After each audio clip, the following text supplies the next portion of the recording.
BMW's smallest crossover gets the M treatment. I'm Jay. Unfortunately, Steph can't be here, and this is Modern Motoring. Welcome to the 2024 BMW M35i variant of the X1. Unfortunately, Steph can't be here today, but she does have some feedback to offer, which I will include later on. In January of 2023, we did a pretty deep dive into the X1 because it was all new for model year 2023. So I'm not going to go through all of that here. The big difference for 2024 is the introduction of the M35i variant, which is their high performance variant. So either you get the xDrive 28i or you get the M35i, which is what we have here. So let's just jump straight into the good stuff, which is what separates the base model 28i from the M35i. And basically it's power as far as the overarching theme goes, and that's kind of expected with anything with an M badge for BMW. So it's the same engine, it's a 2-liter turbo 4, but they've cranked out an extra 71 horsepower. So here we have 312 as opposed to the 241 we have in the base model. Torque stays the same, which is a little disappointing for me. It's still 295 pound-feet, and on the base model, that is a ton of power as far as the torque band goes, because, you know, torque is kind of what gets you there and horsepower keeps you there.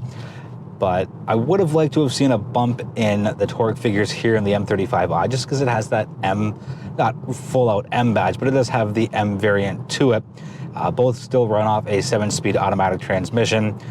Interestingly, here you get a boost mode, and it's on the left paddle shifter, and you hang on to it for 1 second, and basically what happens is it gives you 10 seconds of boost, because it's called boost button, and that flips the engine to its sportiest settings, so it's for passing power, getting out of a potential collision or just some evasive maneuvers, or if you need it, if you're tracking the vehicle, then, you know, maybe that'll come in handy as well.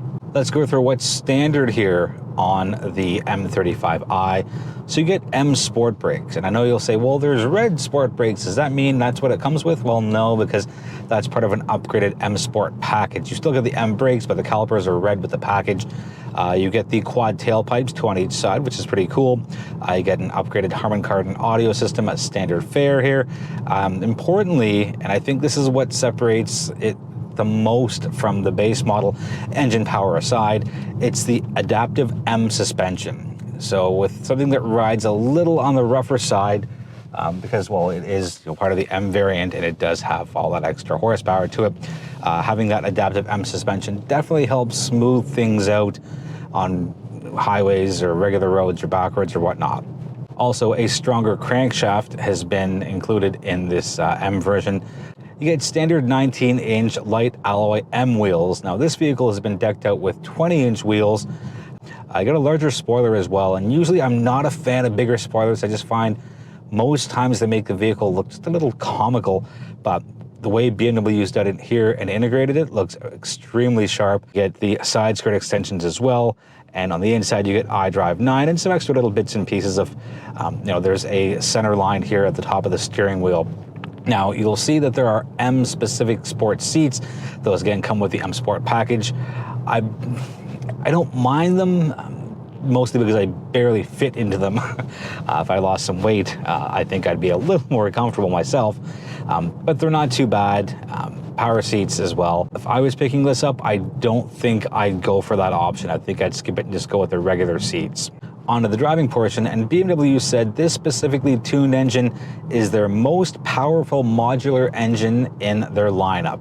And, well, there's a lot of power here, and I think it's one of, if not the most powerful in its class.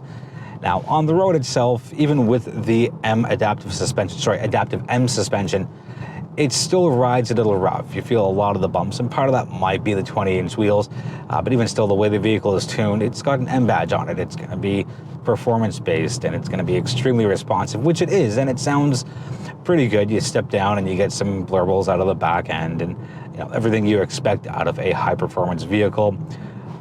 Turning and cornering in anything but a straight line is done pretty well. It's not an overly tall vehicle, and yes, it's grown in dimensions from the last generation, but it's still tameable. You know, you're not going to run a high risk of tipping the vehicle over if you take a turn just, you know, maybe 5-10 kilometers or a couple of miles higher than the recommended speed limit. And it's still easy to park, it's easy to drive, maneuverability scores pretty high marks for me. Putting the M35i in efficient mode brings it closer to what the 28i does as far as responsiveness and performance goes. It's a little slowed down, and not to say the 28i is underpowered. I think it's got the perfect amount of power, but I'm not sure anyone will really use the efficient mode here, and I know why BMW had to put it in. Going on to the personal mode, which is the next level up, that's your default mode, which there's just enough power here. And there's enough responsiveness with the boost in horsepower by 71 to 312. It still gets you up and going pretty quickly, and again, lots of responsiveness, lots of passing power. And then you go up to your sport settings. I'm just gonna tap the screen here. First thing you see as soon as you tap sport mode is optimum traction with reduced chassis stabilization, driving assist and steering intervention deactivated. I don't feel comfortable with that on regular city streets. If I was on a track or a closed course, absolutely. But just driving around with reduced chassis stabilization and my driver assist features being knocked out, it's just not something that I'm comfortable doing myself. But I am just one of millions of different drivers out there. As a daily driver, it's not too bad. Now, I've done a little over 400 kilometers myself on it. Steph's done a little bit of driving as well. We've gone on long drives, short drives, highways, and city streets, and a couple of urban back roads as well. And it performs well. It performs exactly as it should. For my personal tastes, it's just a little too rough, and it's just a little much for what my needs are. Now, I think the base model 28i is for somebody who maybe needs this type of vehicle and they want a BMW.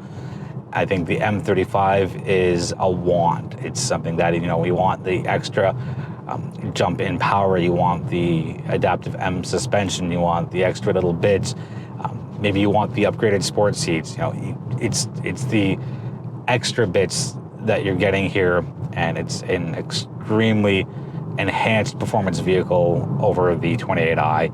At lower speeds, it does well. You know, it eats up most of the bumps, and same thing on the highway. It's not too loud, but for my specific needs, I'm leaning closer towards the 28i. My primary complaint here is the auto start system. It's pretty intrusive, and there's no way to keep it off permanently. Every time you start the vehicle, you got to go in and dig through the menus. It's a short dig, but still a dig nonetheless. And you've got to deactivate it. When it activates and deactivates, it's a little loud, it's a little jerky, you can kind of feel it, and as opposed to what I've had in other BMWs, which is pretty seamless. Let's jump into the world of fuel consumption, because I thought it would be a pretty big difference, but it's surprisingly not. So for this specific M35i, 10.1 liters in the city, 7.6 on the highway, 9.0 combined. Compare that to the 28, and that's only 8.4 combined, which is only 0.6 liters per 100 kilometers of a difference that you're using here in the M35. I would have thought with something so heavily performance tuned that it would be significantly higher, but 0.6 means the fuel penalty is pretty low. The M35i comes in with an MSRP of $57,500 as of the middle of May 2024. And the base model comes in at an MSRP of $46,900, the difference being $10,600. And the big question here is there $10,600 worth of value overall, exterior, interior, performance, driving, feel in the M35i? I'm gonna say no for me specifically. That's a fair jump up from 46.9 to 57.5. And yes, I realize you're getting an enhanced engine. You're getting a different type of ride. The 28i is a very calm and tame vehicle compared to this. I wouldn't say there's explosive power here in the M35i, but there is a significant difference in the handling and the responsiveness and the distribution of power and just the overall feel. The ride's a little stiffer, it's a little rougher, and I don't know if there'll be a lot of people gravitating toward the M35i versus the 28. On the other hand, I do see a market for the M35i. BMW wouldn't have put it out if there wasn't a market for it. I can see somebody wanting to have the extra bit of power, the extra bit of fun driving behind the wheel that they just wouldn't get in the 28i. Now, before we go, Steph, who's not able to be here, she also says, well, I don't think there's enough value to correspond to the $10,600 price tag for the M35i. And her comments are pretty much the same as mine, where it's just the rougher ride is the big differentiator for her. With that said, let us know what you think. Would you go with the 28i base model? Would you go with this, the M35i, again with the 312 horsepower, 295 pound-feet of torque, adaptive M suspension? It's still an X1, but what's under the hood's a little different. But you know, size-wise, dimension-wise, cargo space-wise, it's on par with the 28i. If you're looking for something in the luxury world in this class, you're probably also looking at the Audi Q3, Volvo XC40, Lexus NX, Lexus UX for some people out there, and the Alfa Romeo Tonale. I would pick this over everything I just mentioned. I think that the X1, again, is one of the best things BMW has put out in recent years. It just does so many things well. It's right sized, and yes, I like the shape of the second generation X1, but I find this lines up closer with the X3, X5, X7 as far as that stand-up boxy kind of shape, and the X2, 4, and 6 are the coupe style. That's going to wrap it up for the 2024 BMW X1 M35i. If you've got any questions, let us know in the comments. We are always happy to hear from you, and we'll try and get you answers as fast as possible. We're on all the social media channels, and we'd love to hear from you and join our community. It's great to have the support of you, and without you, there is no us. So we thank all of you out there for watching and supporting us. For Modern Motoring, I'm Jay, and on behalf of Steph, thank you so much for watching, and we really do appreciate your support.